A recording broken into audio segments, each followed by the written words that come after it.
if you do gratitude in the morning, and if you're thankful, you can never be stressed.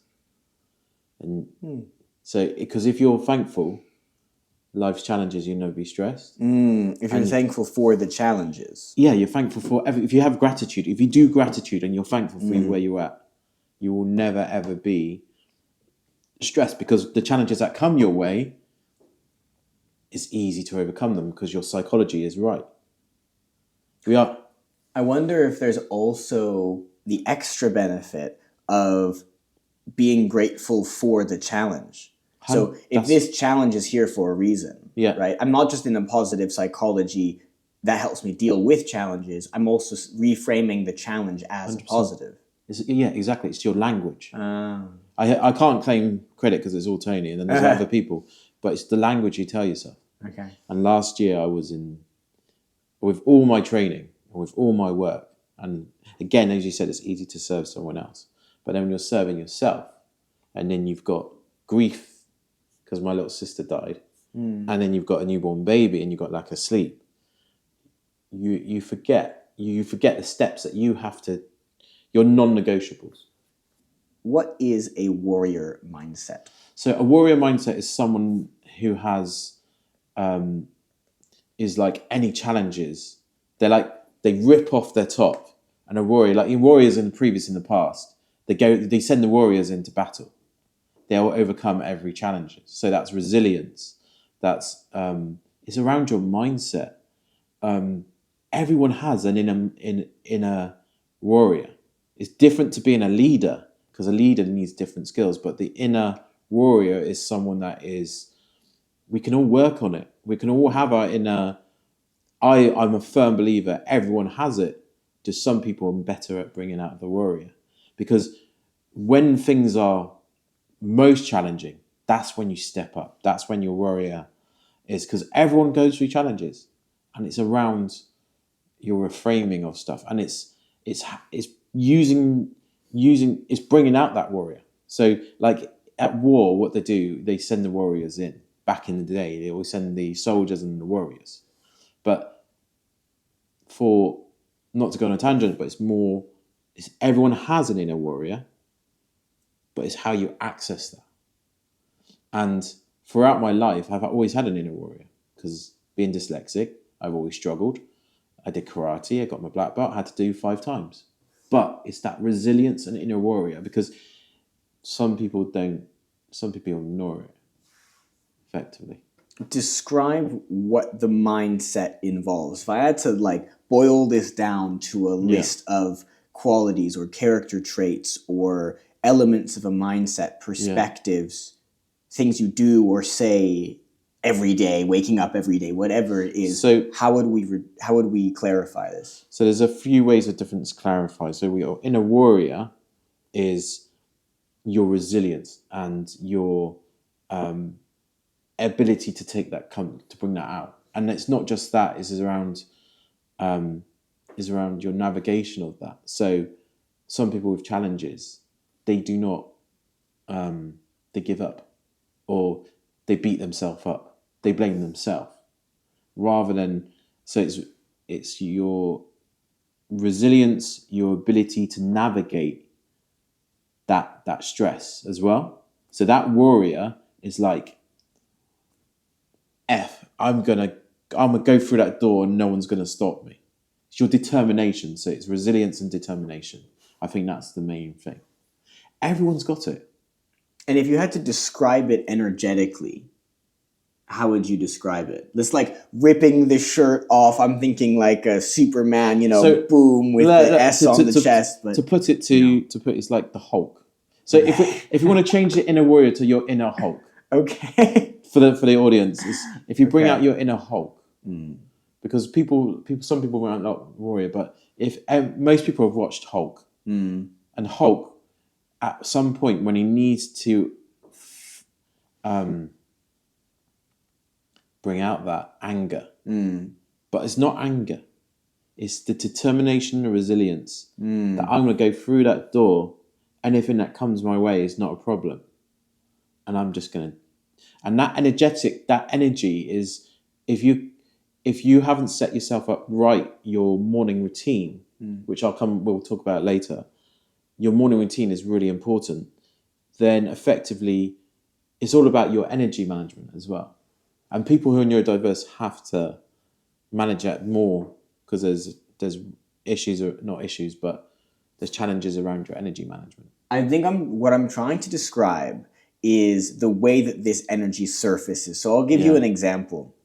About a year and a half ago, I did something called Tough Mudder. Have you heard of Tough Mudder?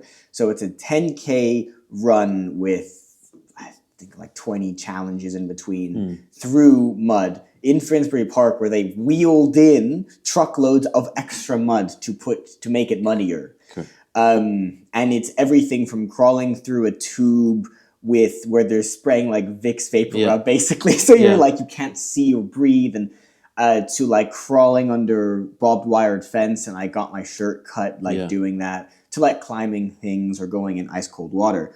It's this real mental toughness, and you have to, unless you're really well trained for this kind of thing and it's like normal for you, bring out some kind of like inner beast, inner extra energy, this extra wave of something from within, from almost like the soul or the gut or the you within the you that is also this kind of survival instinct to forge through and push through. Exactly. I slept very well that night because that energy got released. 100%. When you describe it like a Hulk, your inner Hulk, I'm almost thinking like you're channeling this rage and anger, but that's not quite it. Like you said, it's not anger. It's that sense of there's extra energy within. You have to be careful on that one as well, because maybe it was the wrong analogy, but if you say to people anger, for me, anger is not good. And we've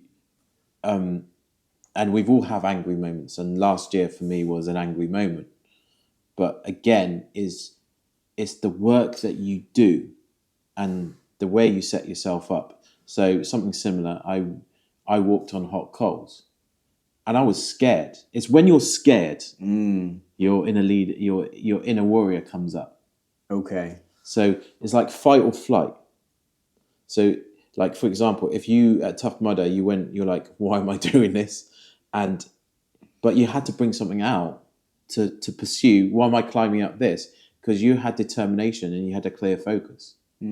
So that's my goal. That's my focus. That's what I've got to get to.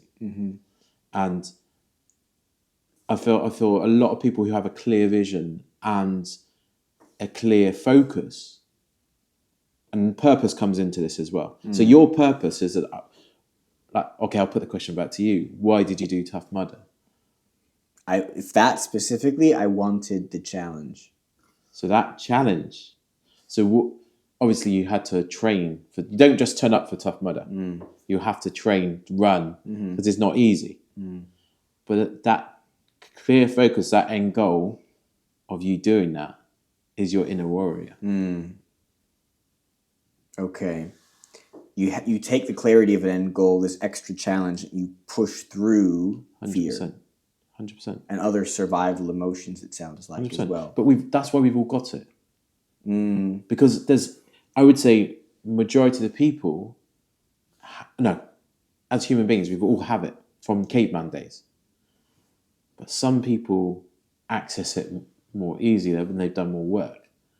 Oh, okay. I think I see what we're getting to now. Is like, if you can understand that you have this energy within, this extra energy to push, and you understand what it feels like and where it comes from, you can almost summon it at will when you've trained enough. Yes. No, it's not just training. It's like, for example, you'll see a newborn mother run into a fire to save her baby.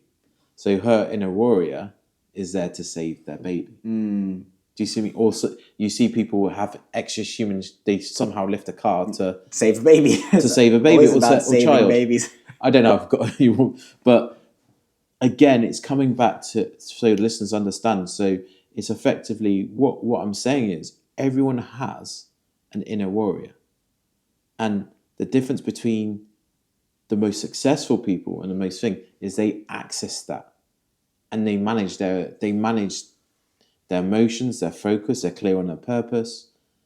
And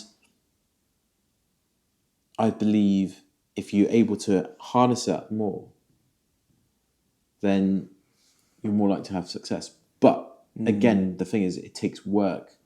So let's talk about that work then. Where does someone start? If what we're talking about here sounds like alien. It does. It sounds like, well, from a tangent, but I think you can take some very simple steps. Like in the morning, set yourself up. You know, they say about wake up in the morning, do your gratitude. Be thankful for where you are. If you're thankful for where you are, as I said earlier, then you can never be stressed. Because the challenges that come your way and your purpose of reframing stuff, because stuff that might stress you out, oh, that car came in front of me. You're thankful for I'm alive because we all lose people. Everyone listening would have lost someone. But if you're thankful for where you are, the way your perception of things, everything is a perception. Yes. Everything is a perception. Everything is a narrative and a story. And I'm wondering if that's the answer here. So before we come on to routines, I'm suddenly very interested in this idea that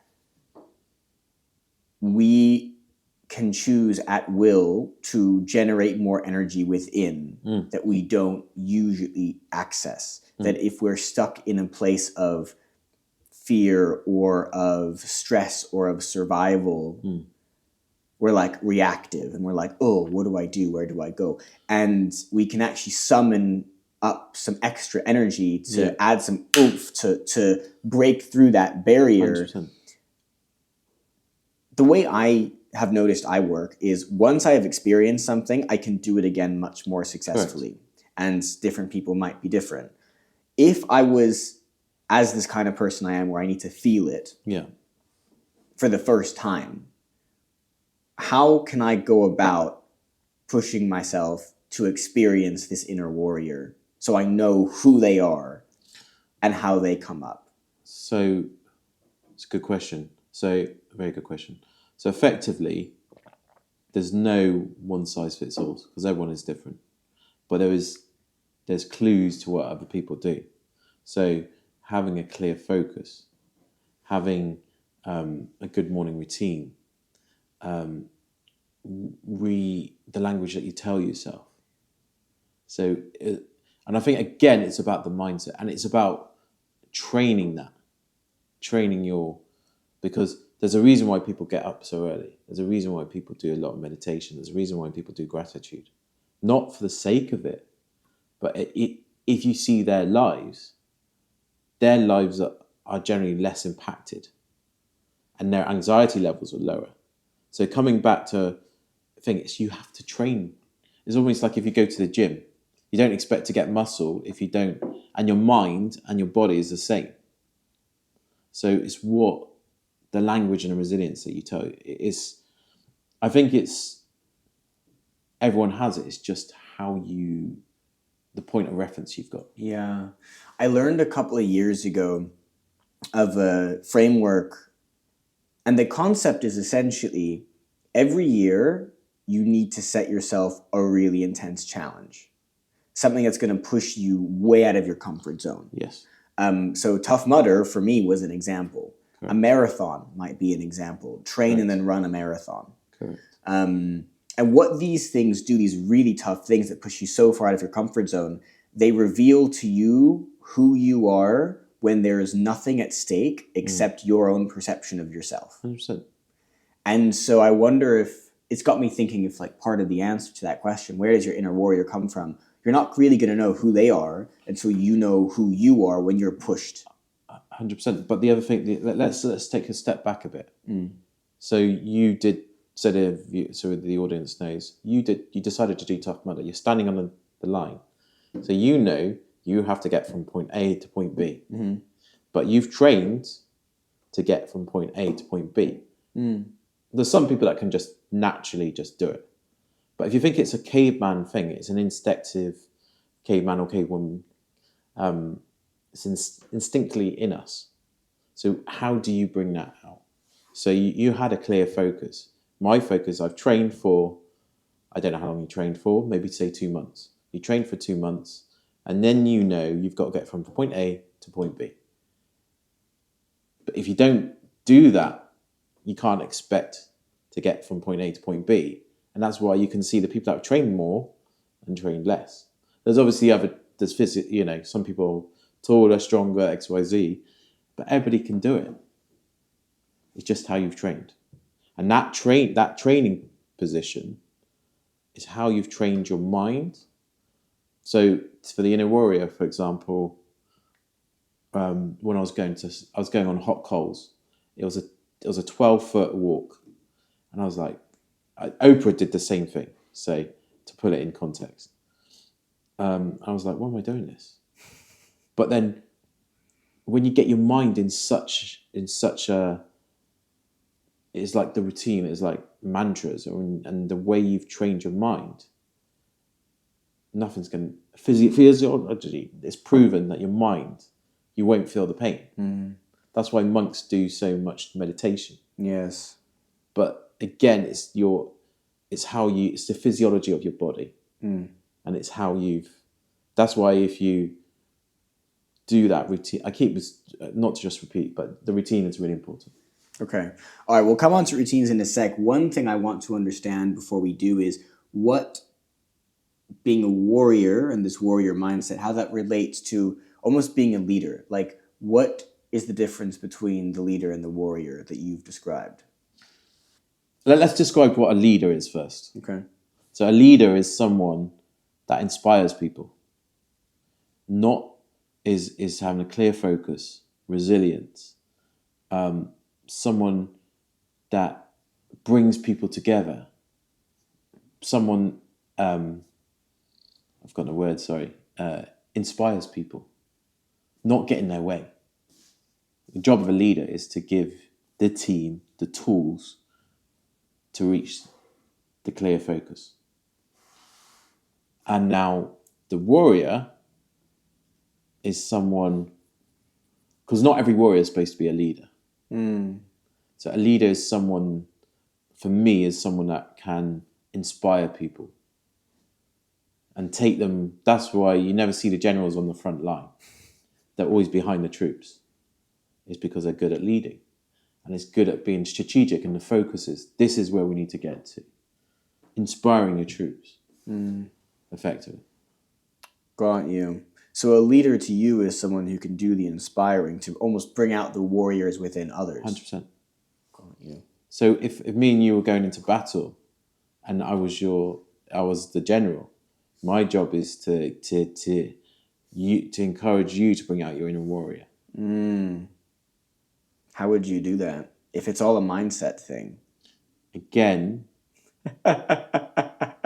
it's all about how you prepare. 100%. So you as the general would prepare me. Yes. And then maybe even in the moment of you go into battle, you're like, right, remember your preparation. Let's go. Yes. And you'd have to almost bring out what you had prepared me to do or to go through. Correct. Or give you a myself. speech that... Right. That triggers the pathways 100%. That you've built doing that prep. And that will inspire you. So if you see all the greatest generals and all the greatest leaders, they've inspired. Mm. And I feel like there's a wrong, nowadays anyway, I feel like there's a wrong connotation where a leader must be get in the way of the team. They lead through fear, not through inspiration. So the clear thing is, the best leaders inspire the team through inspiration, not through, if you don't do this, you're sacked. Mm-hmm. And failure. Mm-hmm. Oh my God, you failed. The greatest leaders say, if you failed, so what? As long as you've learned from it, and then you move on from that. Yes. And that's where you see the greatest growth in companies. Yes. Okay, let's talk about these routines then. Talking about morning routine and the preparation for going into battle, using 100%. this analogy. How would you help me construct the most effective, energizing, transformational routine? Everyone's got a different routine. But generally, there's success leaves clues. I love that. Success leaves clues. And the reason why I believe the morning routine, and to be honest, I found with my mental health, when I didn't do my morning routine, I didn't put the blocks in place because life's challenges come up. And then the way I dealt with those challenges would have been completely different. Mm-hmm. I'd have been my inner warrior. My inner warrior disappeared. 2024, my inner warrior disappeared because I wasn't doing my morning routine.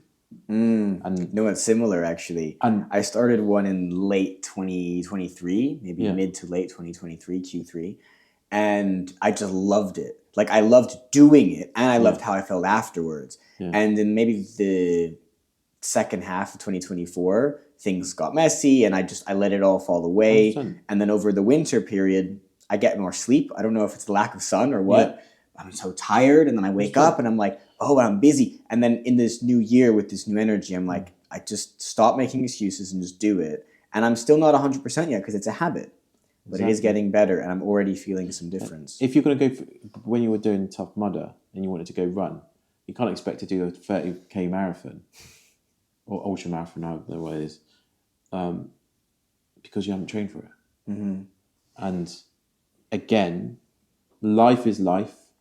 And if you don't, when we talk about morning routines, people think it's a really big thing what you've got to do. It's not. It's small things you can do that will work for you, that when the day comes, when life challenges come, is not as bad. And you're able to come out the other side. It's how you come out the other side. For me, is the most important. And so to answer your question on my neurodiverse brain, but is, for me, it's gratitude first of all. I wake up, what am I thankful for? Because if I'm focused on when I wake up on what I don't have, my whole day is grey. It's not sunny. The gratitude, the small things, but the small things are the big things. And we're encouraged we're encouraged to look at, I think it's the UK, not the UK, but we're encouraged to, if you don't have that, if you don't have this, things are wrong. So again, for me, what I feel like is morning gratitude, a bit of breath work I do, and go for a walk. That, and for me, meditation was very difficult as well, because my brain, because I've got dyslexia and ADHD, it goes all over the place, but I have to train my brain. So I do a bit of breath work, and I do the gratitude, and my whole day feels. And then I'm similar to you. 2024 was a mess, but 2025 I just felt like, you know what, I don't care. Whatever's coming my way is coming my way, and I'm here to serve. Hey everyone, I wanted to take one quick sec to talk about a new partner that I am so excited to announce I have on the show, an agency called Untapped. Untapped exists to put your brand in the world's pocket with beautifully crafted, high-impact mobile experiences. They've worked with brands like Barclays, EA Sports, American Express, and even the UK government. They're known for creating powerful apps with intuitive, seamless interactions that drive customer engagement and elevate brand recognition. But it isn't just tech development. Their expertise is bridging phenomenal quality technology with beautiful design to create the highest quality product possible that takes your users on a real journey with you. You may remember Will, the founder of Untapped, from episode 13 of the podcast. If you haven't heard that chat, I highly recommend it because it shows you what kind of no-nonsense, sleeves-rolled-up kind of people he and the team he's built really are, and it reflects in the kind of work that they do. They want to make their clients' work recognized across their industries and drive real game-changing value, something I've personally experienced and appreciated working with them myself. For businesses who want to take this next step in their journey, Untapped can help with everything from tech creation to brand design to product marketing and so much more. All right, the links are down below. Check it out. And now back to the episode. Talk to me about limitations. So we put limitations. So with the warrior mentality, we break through our limitations. Everyone has a limitation. We put limitations on ourselves. We didn't come into this world to say we can't do this, we can't do that. It's our environment that shapes us and the language that shapes us. So as part of the warrior mentality is if you break through, so like, for example, we'll talk about Tough Mudder again. If your limitation says I can't do this, you ain't going to finish the course. Because when it gets a bit difficult, so when you're trying to climb you have to climb the rope to get on top. If you do it once, you slide back down. Your limitations say I can't do this. I'm too ugly, I'm too fat, or too what, all the other rubbish. Then you won't do it. Yes. But if you have a thing that I'm going to do it whatever the cost, then your inner warrior comes out. Effective. Is the limiting self-belief the pattern of I'm not good enough, I can't, and that storyline, that narrative? Yeah. I wonder if therefore what that means is this warrior mindset is almost a tool to break through 100%. Narratives, 100%. Right? This is my narrative of who I am. Yeah. The warrior is a different narrative of who I am that is much closer to the energy I want to utilize of the life I really want. Yes. But the life we really want is it's for us to create, because no one else is in control of us. So it is up to us to find our purpose, our focus, and it takes time. Some people come in straight away, then they wait, I want to be an actor, so they become an actor, or I want to be a DJ or whatever. To find your purpose and your focus, whatever you do, your work you're doing, it won't become work, because your energy is like, I know what I'm doing. I know I'm here to serve. So for me, my energy is, as long as, if I die tomorrow, as long as I've helped people, at least I say I've served. Because it's not about me. It's not about me. It's about my experience going through my life has shaped to where I am now, and to what I've seen and what I've been through, and through a whole lot of different journeys. And if I can help people, I generally do. And as long as you know that, your tiredness goes. Now I feel exhausted because I've got a young daughter. Anyone who's got kids out there knows his lack of sleep. But when I'm doing the work I'm doing, it doesn't seem like work. The difference between the physical energy and the mental energy, right? 100%. You might be physically exhausted. 100%. What you're describing is the transformation from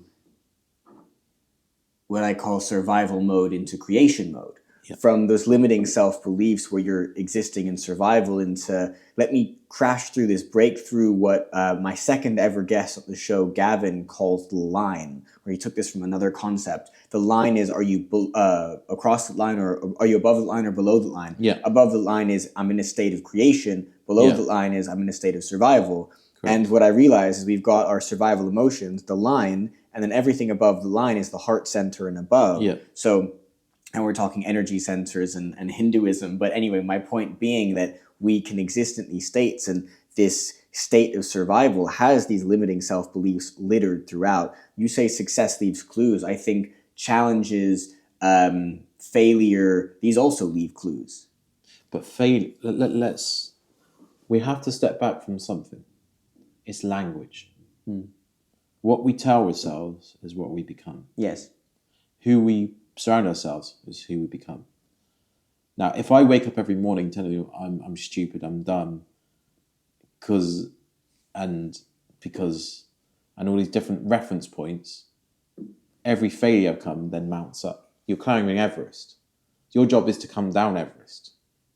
So if you're starting at the peak, or if we want to go up to the peak, it's effectively, if all these rocks are you put more rocks in your place, you'll never hit the peak.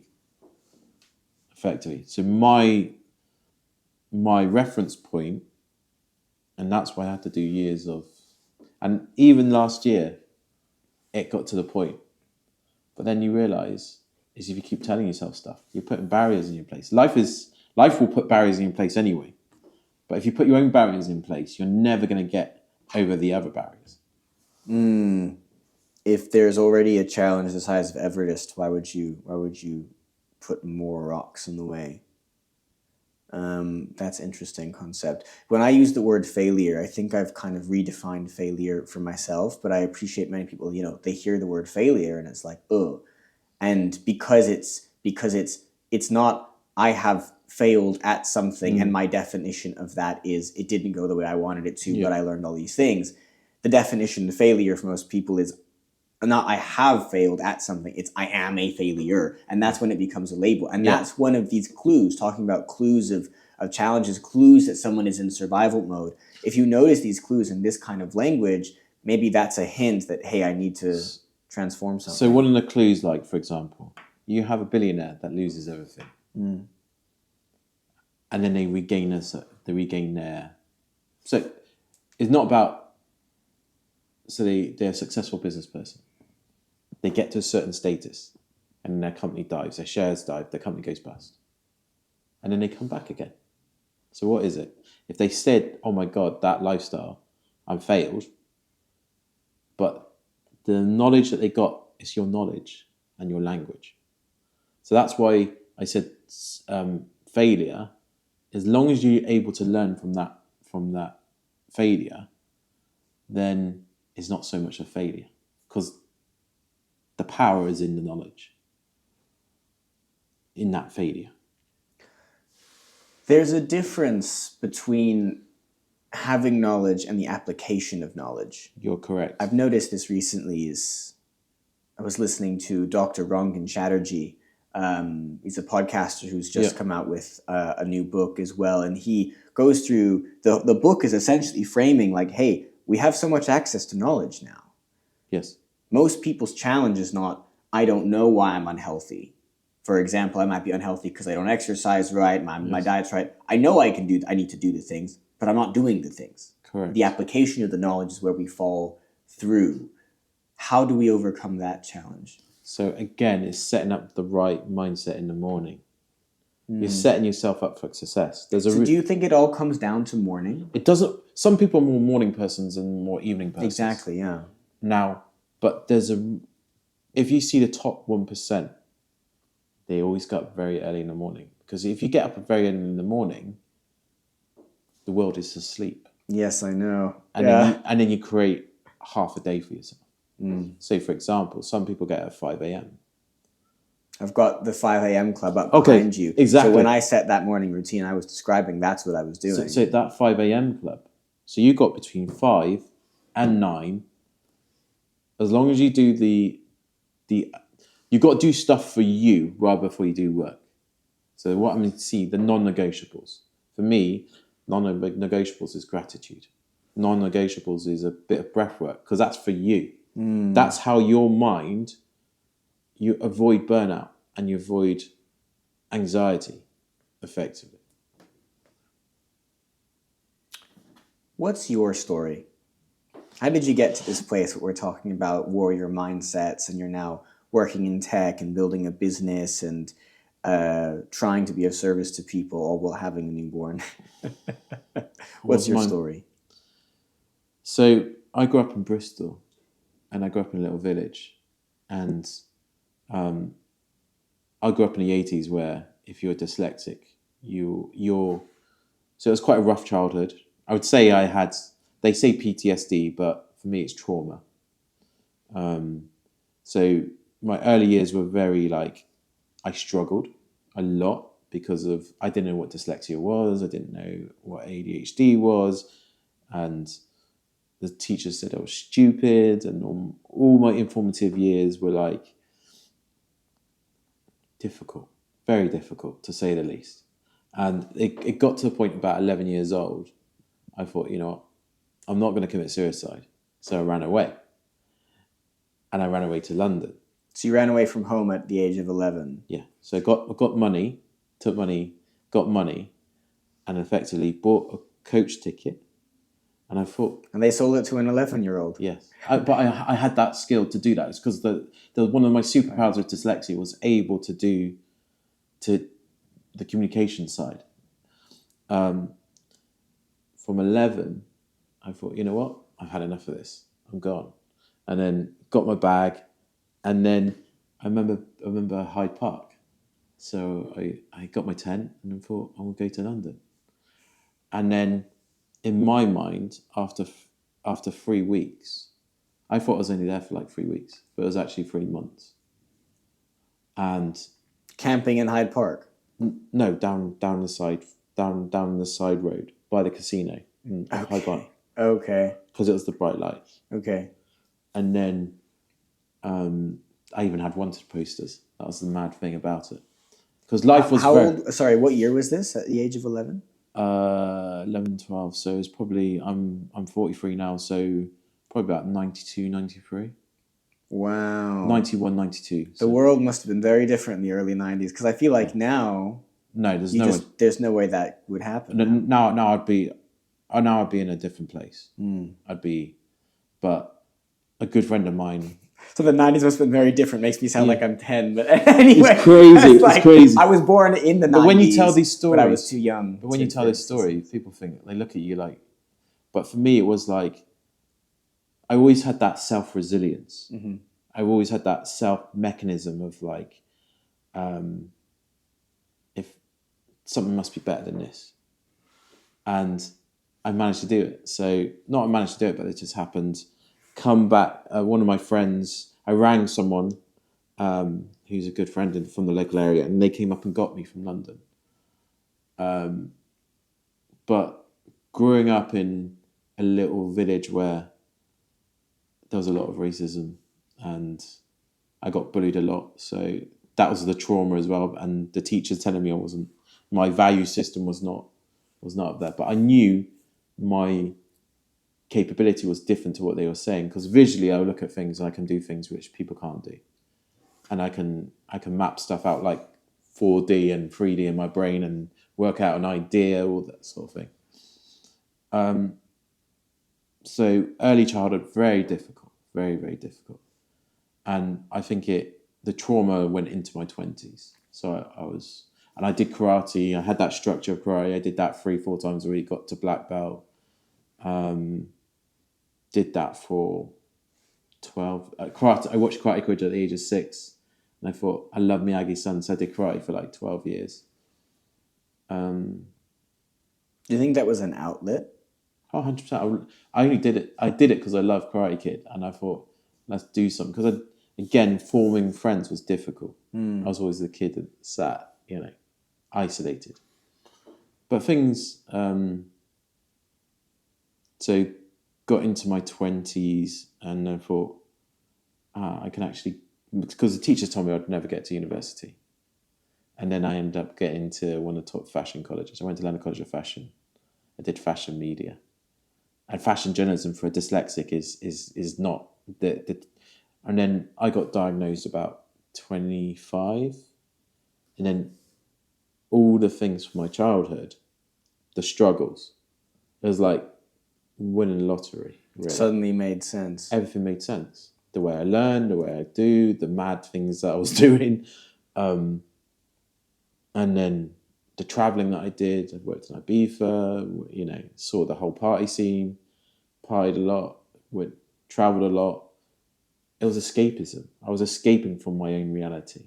Mm-hmm. Dissociation. 100%. But I was reading a lot of personal development books because my dad had business. He had a fashion business. So I always read.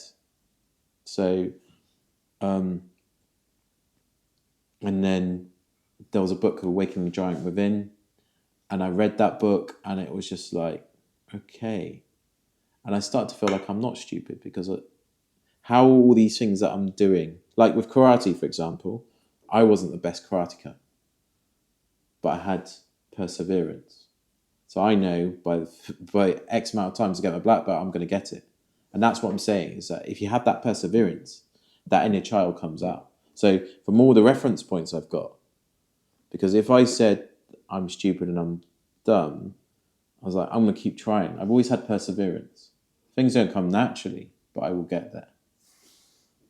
That's my 20s, and then my 30s, went on a whole, started my first business, went to Rio de Janeiro 3 or 4 times, fell in love with frozen yogurt, brought it back to Bristol Temple Meads, and me and my friend started up a business, did that for 6 years, learned a lot from that. 6 whole years selling frozen yogurt.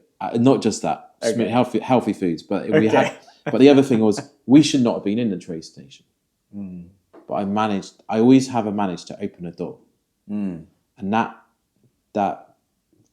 style has helped me throughout my life.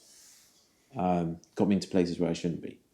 So we got into, because at the train stations, you never see independence inside the station because the rent is too high. So did that, had that for 6 years. That finished, and I was like, what am I doing in my life? How did it finish? It finished, it failed. Okay. Because the business model wasn't right. Okay. After 6 years, it didn't, and the rent was going up by 10x, from 25,000 to 250,000. So That's crazy. What? Yeah, because I negotiated a good deal previously. Because that's why there's no independence. You'll see them outside the station in the station ways, but inside the station, it's very rare. You won't see, because the rent doesn't work. And I was like, what am I doing in my life? After 6-7 years working 7 days a week, but I still did it. Like from 6 in the morning to 11 o'clock at night. You wake up and then you're back in at 4 or 5 in the morning, maybe when your staff don't turn up. And there's so many things that I could have done better. The way I managed the relationships, the way I managed the team. I was getting in the way of my team because that isn't my job. I was trying to do everything at once because I thought if I did everything. But the key thing that I learned is if you get in the way of people that are better than you, because your job is to bring better people than you into your business. And that's what I learned very early, is to get out of the way. Put in healthy boundaries, obviously. This is what I expect. Go make that happen. Give them the tools. My job was to give them the tools. We did it right for 6 years. And I was like, burn out completely. Burn out to the max. And then I decided to go on a whole personal development journey, and everything came full circle there. Reframing language, because when it comes to anxiety and burnout, being neurodiverse, because neurodiverse people like 50-60% more likely to have anxiety or depression. I was like, I have no meaning. Where's my life going? Questioning what the meaning of life is. Then I went on my whole personal development journey. I was going through Tony Robbins. I was going to his courses, working on hot coals, looked at other people. Came back, went into a corporate. I didn't fit the corporate. Someone who's dyslexic can fit in with the right employer, but generally there was not that support there. And then I started helping people. Then I found purpose and service. But I was always the way through. I felt like I helped people, but to actually that focus and that purpose, that this is my direction. This is what I was put on this earth to do, effectively. And that takes time to. Not everyone gets that. People get into 60s and they start deciding. But what I'm thankful for is I found that early. I found that now. Hey, I just wanted to jump in here really quickly with an offer for you. Those of you who are a little newer to my work, which is most of you looking at the show's stats, will probably not know that for much of my career, I've been working with people to take more ownership of their lives as a coach, mentor, guide, and educator. This show exists to help people discover and cultivate their greatest inner leader. And that stems from a personal mission of mine. But what does it actually mean? Well, I break this down into 3 things: calm, confidence, and courage. We could all do with a little bit more, at least a little bit more, of all 3 of those things in our lives. But how do we make it happen? Well, that depends on us, on our temperament and our context, and so much more. So I've developed a free tool to help us understand 3 of the biggest things that I've noticed hold us back from those really powerful states to be in: restlessness, reactivity, and resistance. What I help folks do is move from that place into that place of calm, courage, and confidence instead. So you can use the link below to check that out. It's totally free, super simple, quick, and easy to use so that you can get just a little bit of clarity in that regard. And I created it just for this show because I noticed how important it was to overcome exactly those challenges. That's what the show is trying to help you do after all, so why not make it easy for you? So with all that being said, I really appreciate you. Hope you find that useful, and let's get back into this episode. Talking about burnout and anxiety, how did you deal with those things? / in what you've learned, how should one deal with those experiences? Post or pre? Both. I'd say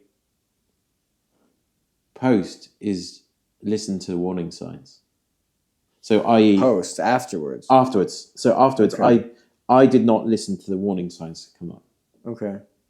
So what that means is I didn't have my morning routine. I didn't have the 5-bar gate, for example. What's that? So that gate is stuff when I'm feeling I'm slipping during the day, or I'm getting stressed, or I'm telling my language. It's just taking a step back. Just taking a deep breath. Or feeling really stressed, or just going for a walk. Now I can do that. Because when you are burnout, no one's there to help you. Mm-hmm. And the people are there meaningful, but the only person that can help yourself is yourself. And they say, when you're on an airplane, they say put your own life mask on first before you put your child, which most people think is crazy because you're gonna put the life for your child first. But I didn't put my own life mask on. And I think understanding the steps that work. And then pre that, I think escapism came into my depression, to be honest, or anxiety, my burnout.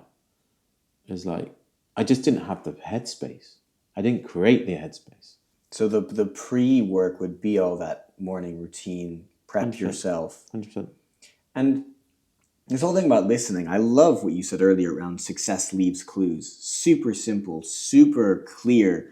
If success leaves clues, therefore not being successful or challenges coming up can also leave clues. And maybe what you're describing there as well is there are clues that you're burning out 100%. before you fully burnt Correct. out. Correct. And listen to those clues as well. What would some of those clues be? What were they for you? To be honest, crying. Okay.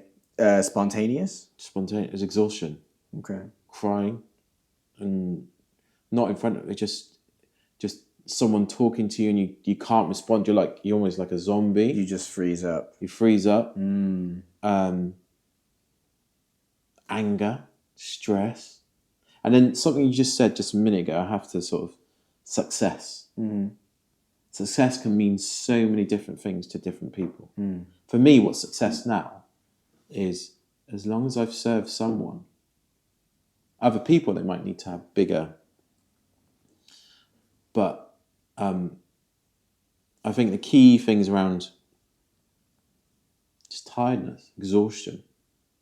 If you can't function, you can't get up. Oversleeping, overeating, which I've had all of that. So all of that is the clues, because if you're doing something to an extreme, then you'll know you're getting quite close to that, effectively. And then there's bad thoughts as well, and the bad language will come more.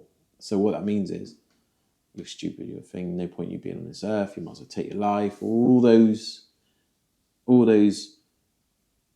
self-fulfilling I call it self-fulfilling prophecy, because if you tell you all that, you're going to end up that. Yeah, of course.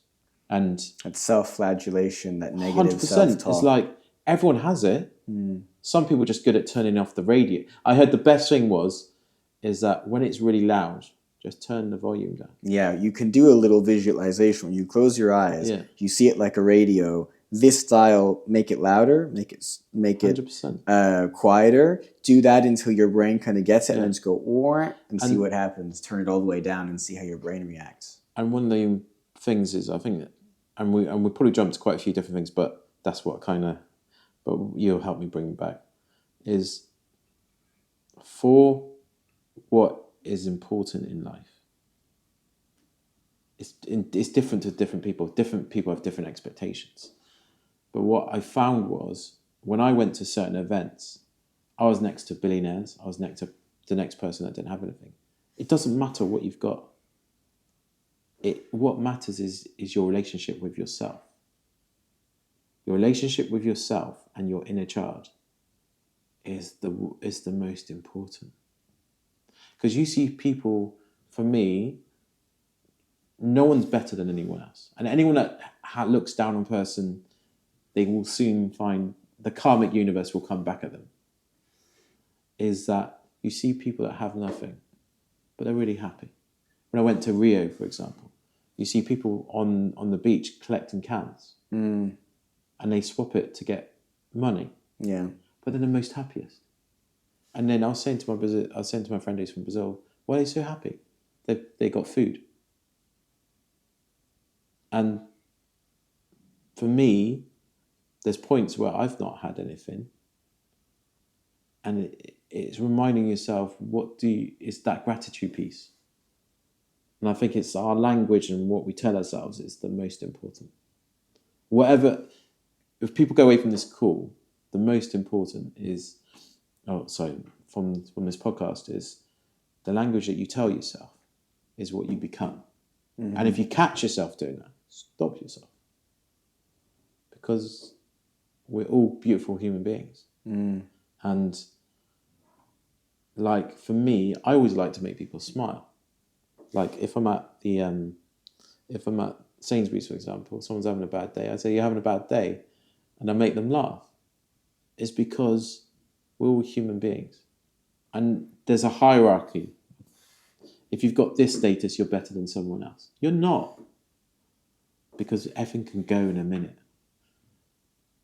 We can just, it's how we treat people as well. I believe is important. You said earlier that when you were younger, there was a thought going through your mind that something must be better than this. Yes. Do you think that was your intuition? No, it's my fight or flight. Okay, so it was the opposite, almost opposing to intuition. Because for me, because it was that rough, and in that sphere, I could have easily have committed suicide as a teenager, and suicide in teenagers is too high, and that's part of the work I would love to do. With neurodiverse, it's higher, so we have to do. There's so much more work, and I believe that everyone has to come together on that. But in that was like, I don't want to do that. I'd rather do that. So it's that self mechanism that I've always had of survival. And once I learned how to be gratitude, my life changed. Your life changes in a second. Once you learn gratitude, your whole life changed in an instant. So if you had to teach me to be more grateful, right? Every morning I'm going to do some gratitude practice. Yeah. How do I set this up? What am I being grateful for? What do I say? Do I write things down? How do I do this? It's not for me to tell you what to write. What would you recommend? What do you know works best? For me, I'll give you an example. My gratitude is that I've got a roof over my head. I've got my wife. And I've got my beautiful daughter. So, and my family are healthy. The simple. And do you write that down? You 100%. repeat it? I can either say it, because some people don't like writing it down. You can just say it. Or just what comes natural. Some people might be thankful for their collection of shoes. Sure, okay. But that's a different... But for me, it doesn't have to be big to what your gratitude thing. It can be something so simple. Can change the physiology. Because if you change your physiology and the chemicals in your body, what comes at you is completely different. The simple things are usually the most important, right? 100%. We have so much we can do and so much we can have, and especially right now with just a million and one options. And actually, you're most valuable when you keep it simple to the few things you're most valuable to, and just 100% focus on that. And similarly, it sounds like a gratitude practice is similar. Here are the few most simple and therefore most important things: the roof over my head, the people that I have, the opportunity I have, the food that I have. And because those things are the simplest, they're also the most fundamental to human needs and human nature. 100%. You know, being thankful for my Netflix subscription, which I don't even have, but anyway, you get my point. Yeah. That's so superficial and high level that it doesn't really make you feel anything, because it's just another one of many potential commodities. But again, like, because we talked about success, and we're drilled to say we admire people at certain levels. Yes. But again, and then when you speak to them, they're just other human beings. So if you keep your gratitude simple, when comes your challenges, because everyone's going to have a challenge in their life. No one's got a perfect life. And it's the language that they would tell themselves. So coming back to your question is very easy to go off tangents, is keep it simple. And for me, I've kept it really simple, because if I started to look at what I don't have, I'm on a slippery slope. You, many times in this conversation, have alluded to how your neurodiversity has been a superpower, and many people reframe it now. I think Richard Branson started coining this thing of like reframe into a superpower. And I've had a few conversations with people about this, some that are more for that perspective, some that are not. What's your perspective? How is your neurodiversity, your ADHD and dyslexia, and anything else served you? It's still a challenge. I will not lie to people, because if I sit here and be a hypocrite and say everything's perfectly hunky-dory, it isn't. But I said something earlier about your language.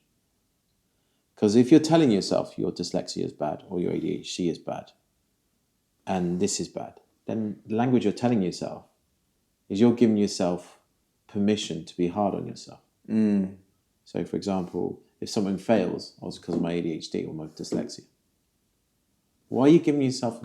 Why are you saying to yourself that I understand completely everyone has challenges with... Someone who's neurodivergent has challenges. To say they don't is not there. But with the superpower, I understand what Richard Branson is actually... Kate Griggs started that, and she's one of the main people in that movement. And I agree, it's a superpower. And if someone said to me tomorrow to change me, say I'll take away your dyslexia, I'd say no. Even though there's been like, when I write emails sometimes, people don't understand it. So that's why I prefer I'll give a call. I prefer to call people, because I'm telling them communication is easier. So coming to my question, the answer is that I do see it as a superpower, but it's a superpower with challenges. But those challenges are good, because those challenges make you stronger and more resilient. And the other caveat in that is the language that you're telling yourself. Because if you've already got a language telling yourself you're stupid, you're this and that, then dyslexia becomes really bad. Do you see what I mean? It will become worse because you've leaned into accepting it as this influence that you have no influence over. Exactly. It influences you as opposed to the other way around. So there's something called a growth mindset and a fixed mindset. So if you lean in, and this comes to leaders as well, leaders need growth mindsets. A leader that's got a growth mindset will grow. If you're a fixed mindset, my mindset here is that I've got dyslexia, I'm stupid, I'm done because the teacher told me. But if I go from the growth mindset to then say my cup's more full, they must be wrong. Look at all my reference points. Now, to say for everyone's got a different experience, but again, the most important is the language we tell yourself is what we become. And that it sounds really easy to say that, but it's so true. If you did a poll of everybody that's got depression and ask them the language that they're telling themselves, it would all correlate, absolutely. So the people that I say to against, and you're right, there's a lot of people with different experiences within neurodiversity saying, I had it so hard at school's trauma. I literally had a conversation about this the other day. They're talking about superpower. And I said, I agree with you in some ways, but you have to look at the back stuff there. It's your mind. Because if we're not saying everybody with neurodiversity is all easy for them. Hell no. It's extremely difficult, and that's why the depression rates and anxiety is quite high. It's because their influencing years, the school years, because they don't fit the box, the standard education, they're told they're stupid. So what happens to your psychology? Your language is telling you then become stupid because I trust in my teacher, and then your parents trust in your teacher's education. So again, coming back to the original point is that if you it is a superpower, but with conditions. And that conditions is as long as you're telling yourself the right language. Okay. And again, this is a muscle that everybody has to work on. And no one does. Everyone feels like they're too busy, but it's simple things people can do. Like the gratitude. And catching yourself. If someone says, your inner child says you're stupid, you can say, sorry, no thank you today. Notice what comes up and say, yeah. Do I give it gravitas? Do I give that energy? Yes. It's where your energy you put to. And that's what takes a lot of energy. Where attention goes, energy flows. So because it's a muscle, if you starve that saying, when those things come up and you go, no, not today. And you just slowly get starved because that isn't being used. That neural pathway of you're shit, you're not good at this, you're whatever, isn't getting used. It becomes weaker and weaker. But everyone has a choice. Some people like to sit with that negative emotion. So do you think happiness is a choice? Yes. And this comes back to the other thing. If you have gratitude, you'll be happy. Because you're teaching yourself the things that you got. Because all the other things that we've been told, okay, for example, we're told if you don't have the latest iPhone, you're poor. Or if you don't have the latest car, you're poor. If you don't have the latest thing, you're poor. Something I have noticed I've gone to like nearly 30, 40 different events, personal development events.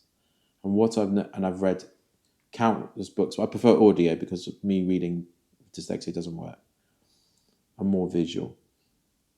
What I realised is you're sat next to people that society says they've made it because they're successful. So why are they there? If you're successful, why are you having to go to them? Because that success doesn't define them. Because there's other areas. Because there's a counterbalance. If someone becomes really successful, their family life is poor and their love life is poor because they put so much into that. So to define success is different for everyone. And society is geared to say if you don't have this status, you're not successful. That's all status is a label. 100%. And a label is meant to be a tool to represent something 100%. helpful. I think as soon as you notice something is unhelpful, you can ask yourself, okay, if this is unhelpful, do I still need this? Is this reinforcing a neural pathway? Is this reinforcing a habit? I also like working backwards from the end result. I realized recently most of us don't know why we want the goal we want. So I want that position. I want that company. I want to make that much money. Why? What are you going to do with that? you can make that even stronger as well. You can go, I want that because of this result, and the result's going to make me feel this. You can add emotionality to it. I wonder how many people, I wonder, like, it'd be such a fascinating study, what percentage of people actually do that. But the other thing is, it's your starting point reference. You didn't talk, but you're talking about the end result. I'm talking about the starting point reference. If you haven't done the work on the end starting point reference, because some people come from impoverished backgrounds and they make some success because that poverty has driven them to that point. So the other thing is that I did say earlier, when I went to Brazil, we found those people that were looking for cans, and they were very happy because they had food, something so simple, which we take for granted. So that's why I stripped back the morning thing, the gratitude, with the simple thing, because then everything else is a bonus, and anything else will come your way. And again, it's the reframing. And for example, you have someone, their sole goal is to make 100 million. What happens when they hit 100 million? What happens next? The dopamine goes. It's like, yeah. I think that's why defining that why is so important, right? If you haven't defined the why, then it becomes, who am I now that I've done this, achieved this goal? Why don't you change the why to your purpose? So I've had a lot of conversations about purpose recently. Okay. And the reason is to answer your question is because I think I've changed my definition of purpose as a result of these conversations. So what happened a long time ago, when I first started my entrepreneurial career, I was involved in socially entrepreneurial kind of movements. One of the books up behind you is called We Economy. That's co-written by Holly Branson, Richard Branson's daughter, who my first business, we did some work with them and things like that. And so I got that book at an event that they were running.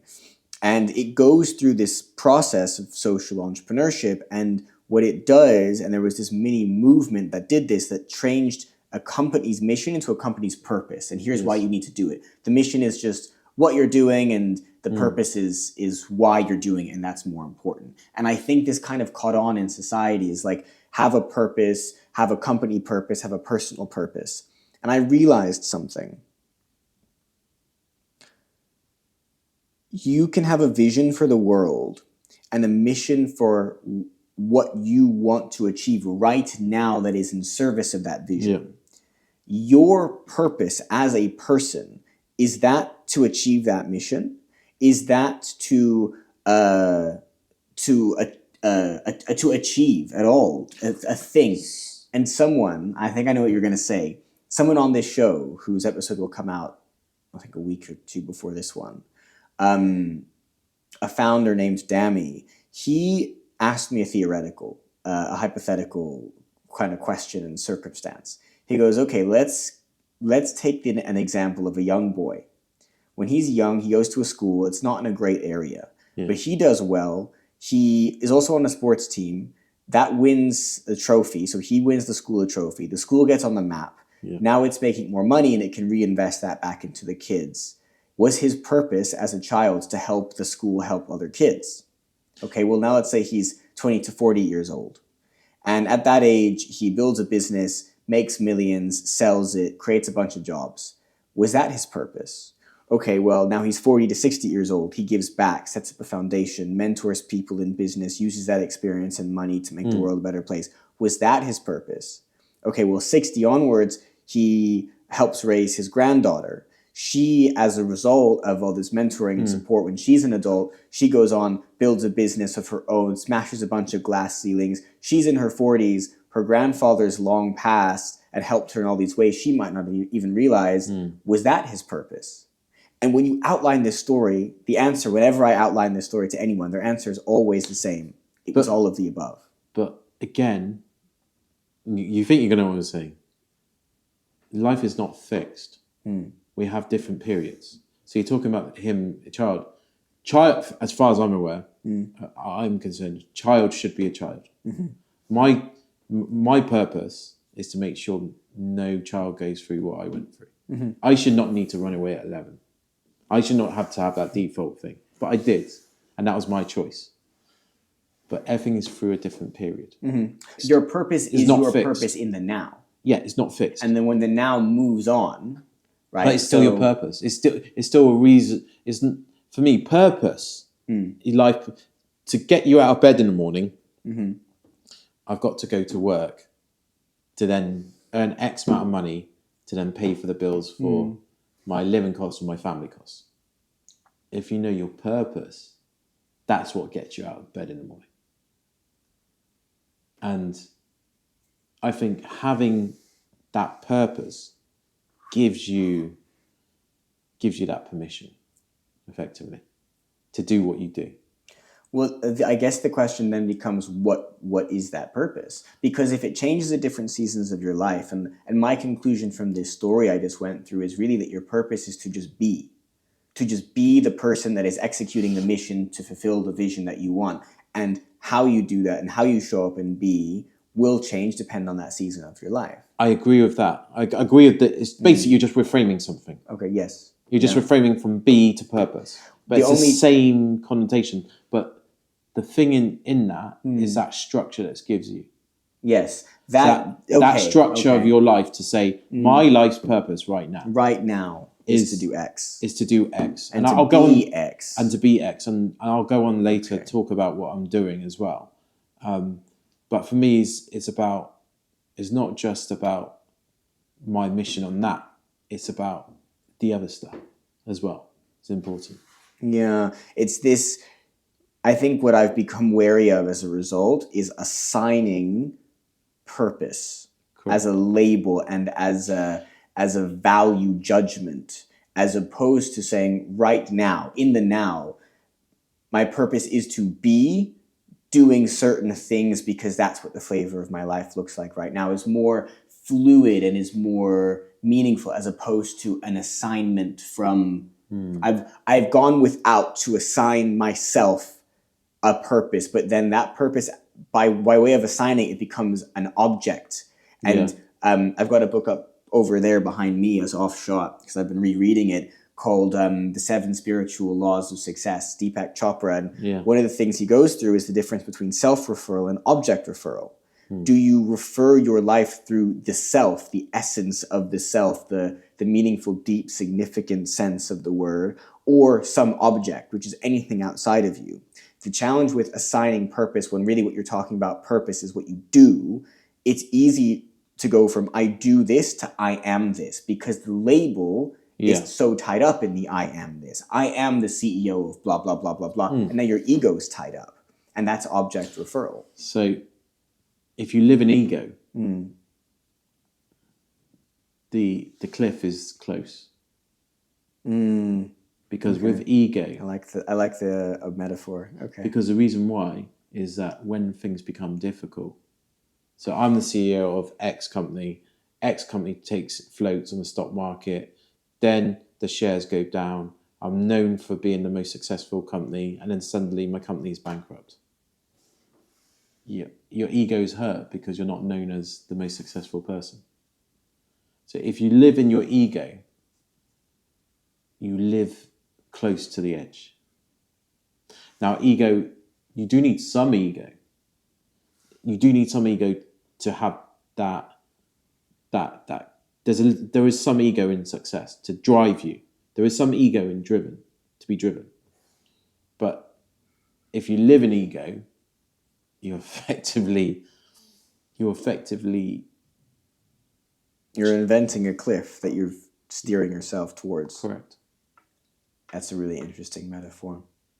To wrap us up today, going back to the piece around neurodiversity and where it can be useful, one of the reasons it can be challenging is underdiagnosis, misdiagnosis, misunderstanding. And we're moving into a future where technology is enabling an enormous amount of change, of perhaps the application of the knowledge that we talked about earlier.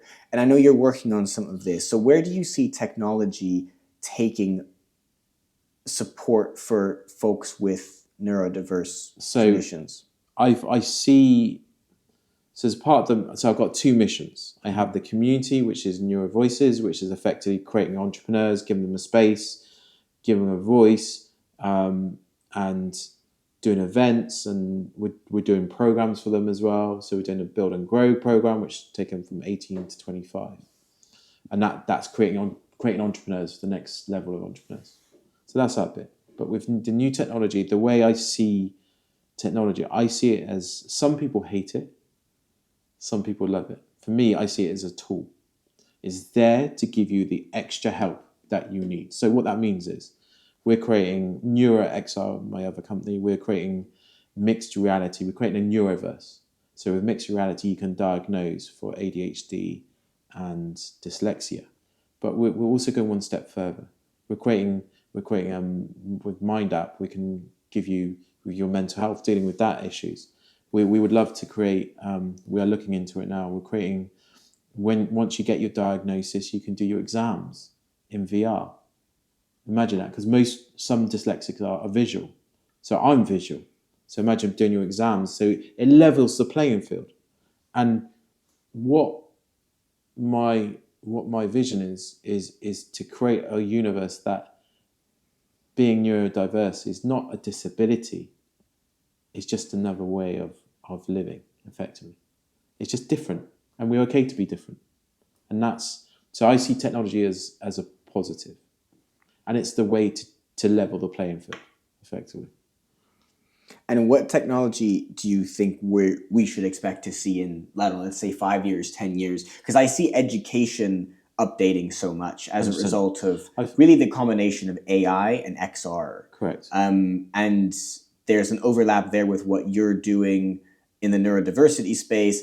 And if I really think about the two big industries that will be transformed for the betterment of society, I think it's education and health. Yes. And neurodiversity in the work you're doing is the intersection of both of those things. Exactly. So what do you think we should be expecting to see as technology develops over the next few years? And if we don't do it, there'll be other people will. But I see in the next 10 years is that there's going to be a lot more VR for education, for medical around.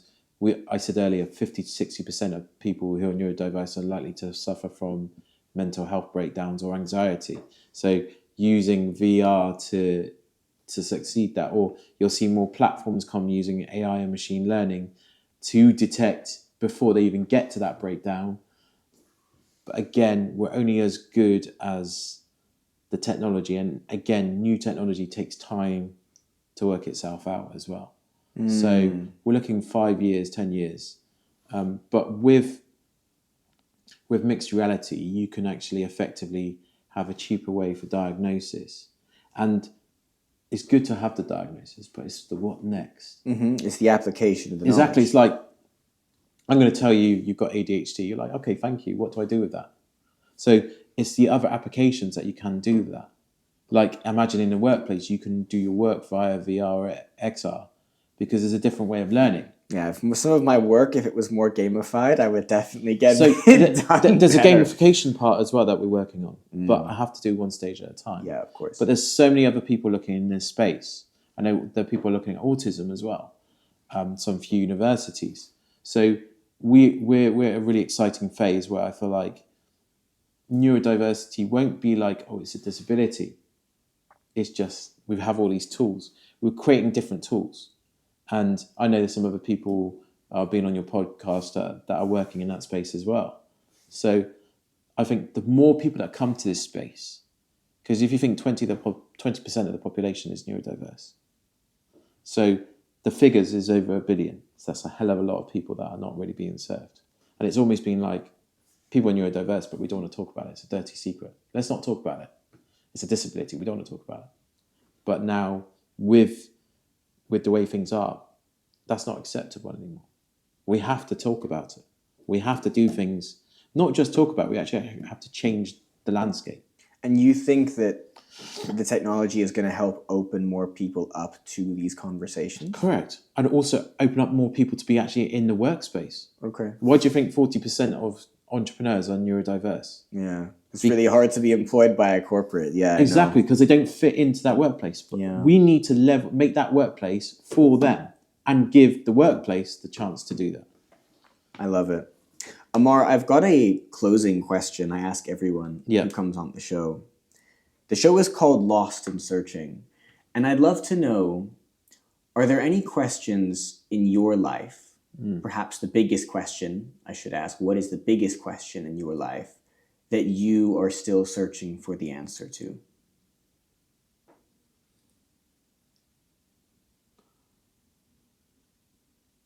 Will I reach my full potential, purpose-wise? Will I help enough people? Because I earlier said that only one person, I'd be happy. But my grander vision is to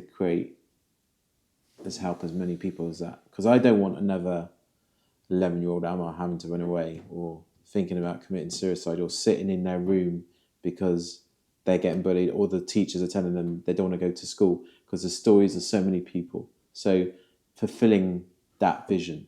Now, it's a big vision, but with my gratitude, I'll be grounded with that. Actually, I love it.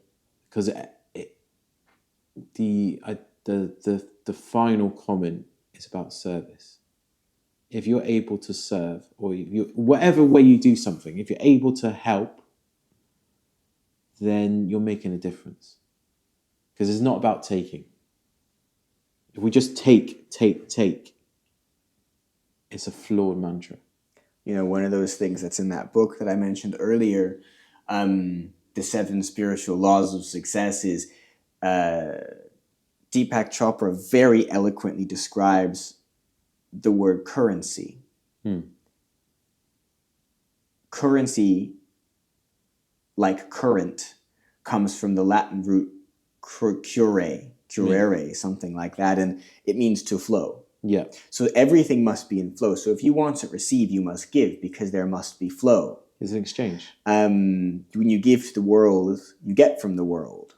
How you show up is how the world shows up for you, and this is kind of almost like the fundamental principle of karma. I was just about to say that. So everything must be give, and to show up in service, to just give and just want to give without expecting in return. This doesn't mean being a doormat and being walked all over. We did talk about that as well. We talked about this a little bit off camera. I've been so guilty of this myself, is like give without knowing when to draw the line. But that doesn't mean not giving, and it doesn't mean when you give to expect something in return. 100%. When you understand this is as much as I can reasonably give, and I'm going to give it with love and just give.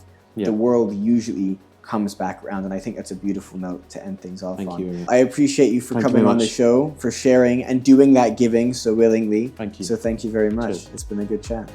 Thank you.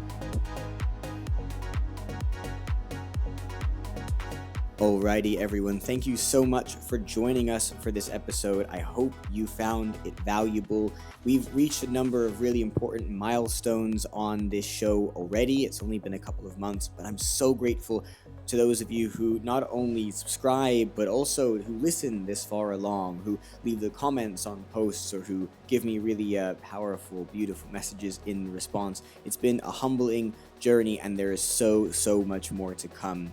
If there's something about this episode and the question that we answered, or any of the learnings that you took away that you want to make sure someone else you know understands themselves, then please do share this episode with them, along with your reflections, teaching other people something that you learned, passing the information on, or even just writing it down for yourself. All help you retain the answers to this, and any inspiration it gave you even more. That's the purpose of all this, is to give you as much positive, powerful, impactful results as possible on your journey to developing your own inner leader from so many different dimensions, not just the one we've talked about today. So thank you so much for being here, sending lots of love, and here's to your success.